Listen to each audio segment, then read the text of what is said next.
Assalamualaikum warahmatullahi wabarakatuh. Saya Karina Hiriah Pertiwi dengan NIM 195230097 akan menjelaskan sebagian dari tugas besar Fundament Sains Data yang kami kerjakan.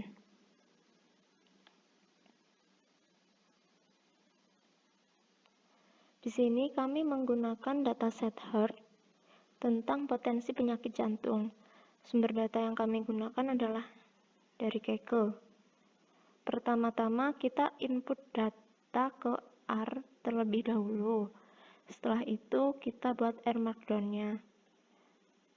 Kemudian kita awal-awal melakukan summary data yang bertujuan untuk menghitung dan menghasilkan ringkasan statistik dari sebuah data numerik. Apabila di-run hasilnya seperti ini. Summary menampilkan nilai minimal, kuartil, min, median, dan nilai maksimal pada setiap variabelnya. Di sini ada variabel age dan lain-lain. Kemudian kita ingin melakukan visualisasi data. Di sini kami menggunakan package ggplot2.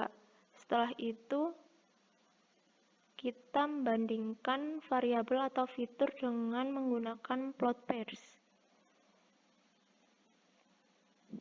Di sini kita akan menampilkan semua variabel. Total variabel yang ada pada data ada 14, maka ditulis seperti ini. Ini tampilannya. Kemudian kita melakukan scaling. Scaling di sini untuk menormalisasikan atau menyetarakan data antara satu dengan yang lainnya. Bisa dilihat di sini data sebelum di scaling masih seperti ini. 52, 53, 168.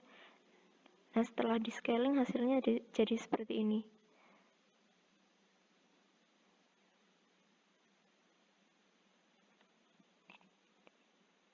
Selanjutnya, variabel kategorikal dikonversi menjadi faktor agar tidak berubah menjadi numerik sehingga tidak mengganggu proses nantinya.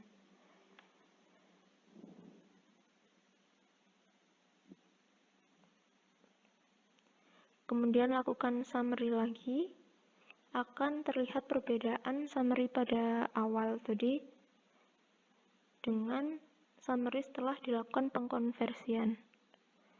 Ini setelah dilakukan konversi. Di sini sudah seperti ini. Lalu sebelumnya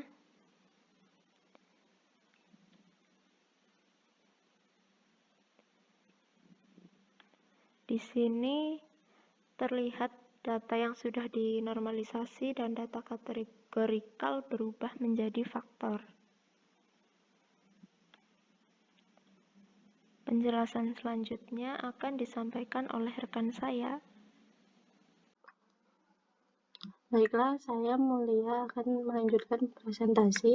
Di sini pada percobaan ini kita mencoba mengelompokkan SVM tanpa membagi data menjadi training dan tes. Sebelum itu, hal yang pertama yang kita lakukan adalah melakukan instalasi package E1071 jika belum terinstall. Package ini digunakan untuk menganalisis berbagai macam, salah satunya adalah super vector machine. Sebelum memanggil data, kita gunakan fungsi set.sheet terlebih dahulu agar ketika kita setelah melakukan percobaan pertama dan jika ingin melakukan percobaan selanjutnya, maka akan muncul dengan data acak yang sama. Set.sheet ini ditentukan berdasarkan keinginan penggunanya. Di sini kita coba dengan dengan nilai angka 3.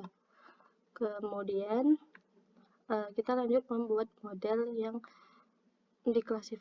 diklasifikasikan dengan menggunakan fungsi SVM, di mana di sini ada target yang ingin diklasifikasikan sebagai diagnosis penyakit jantung, di mana terdapat 2 kelas di sana. Ada kelas 0 di mana itu tidak terkena penyakit jantung, dan kelas 1 yang terkena penyakit jantung. Kemudian ada di sini kita menggunakan data heart yang sudah di-import tadi. Kemudian tipenya adalah C classification dan kernelnya adalah linear.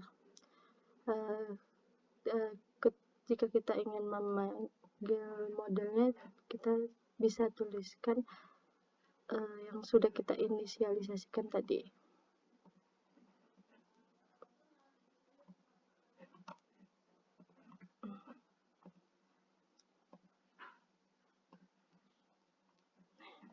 Nih, di sini ada ringkasannya, di mana tipenya adalah classification, terus kernelnya adalah linear, dan hostnya 1.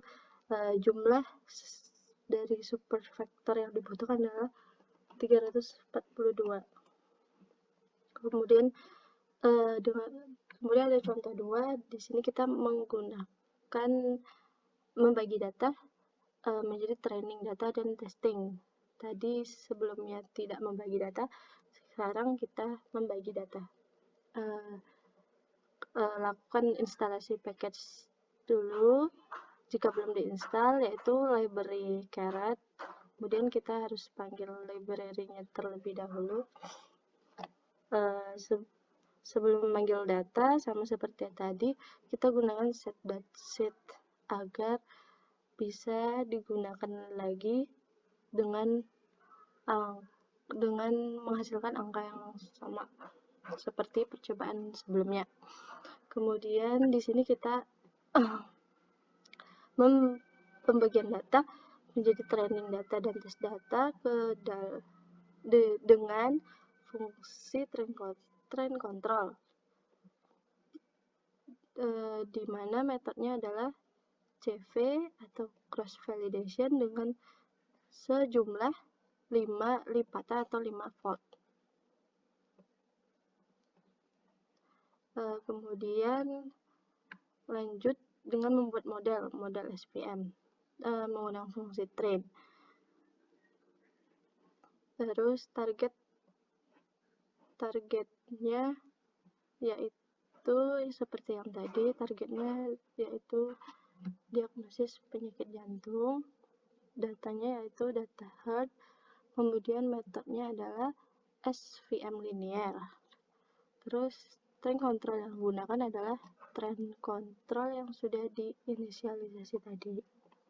Kemudian untuk melihat akurasi setiap fold, maka bisa dipanggil dengan model yang sudah diinisialisasi tadi. Di sini kita menggunakan resample, bisa menggunakan resample, maka akan bentuknya seperti data frame, dimana di sini akurasinya bisa terlihat di atas 85. Jika kita tidak menggunakan resample, maka hasilnya akan seperti ringkasan, dimana di sini ada 1025 sampel dengan kelas 13 prediktor dan 2 kelas yaitu 0 dan 1. Resamplingnya adalah cross validation 5 fold dan akurasinya adalah 0,86, di mana kemudian kita gunakan conversion matrix juga untuk melihat rata-rata akurasi. Di sini terdapat prediksinya, di mana yang true yang negatif kena penyakit jantung atau tidak kena penyakit jantung, yaitu 00 ini sebesar 40,3, sedangkan true yang positif yaitu 11 sebesar 46,5, yang artinya itu terkena penyakit jantung, dimana akurasinya sebesar 0,86 atau jika dijadikan persen yaitu 86%. Nah, ada contoh yang ketiga, yaitu kita masih tetap membagi data training dan testing, tapi di sini kita gunakan fungsi train control dengan metodenya sama, yaitu cross validation, tetapi dengan jumlah 10 volt atau 10 lipatan.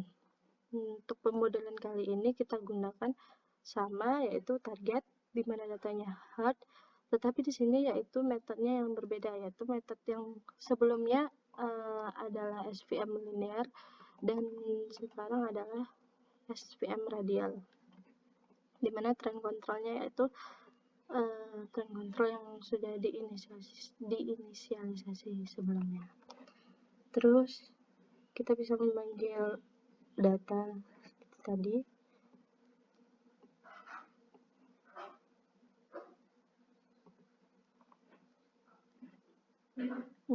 Nih, jadi begini bentuknya, dimana bisa kita lihat rata-rata hampir 9 ya.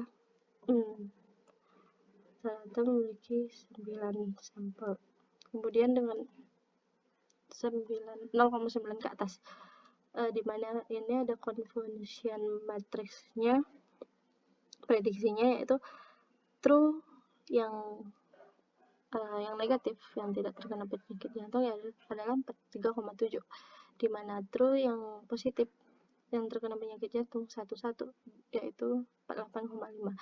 Akurasinya yaitu sebesar 0,92, dimana akurasi ini didapat dari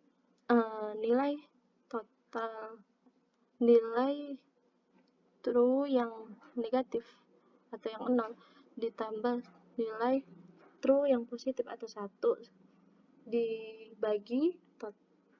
dibagi total, dan dapatlah hasilnya 0,92, dimana jika dijadikan persen sebesar 92%. Di sini kita lihat perbedaannya, dimana akurasi dengan menggunakan metode SVM linear akurasinya lebih rendah daripada menggunakan SVM radial, dengan akurasinya lebih tinggi dan voltnya pun lebih besar daripada volt yang digunakan dengan linear. Itulah perbandingannya, dan itulah presentasi dari kami, di mana kami menganalisis, mendiagnosis berapa persen yang terkena penyakit jantung dan seberapa akuratnya data tersebut, seberapa akuratnya percobaan tersebut. Terima kasih. Wassalamualaikum warahmatullahi wabarakatuh.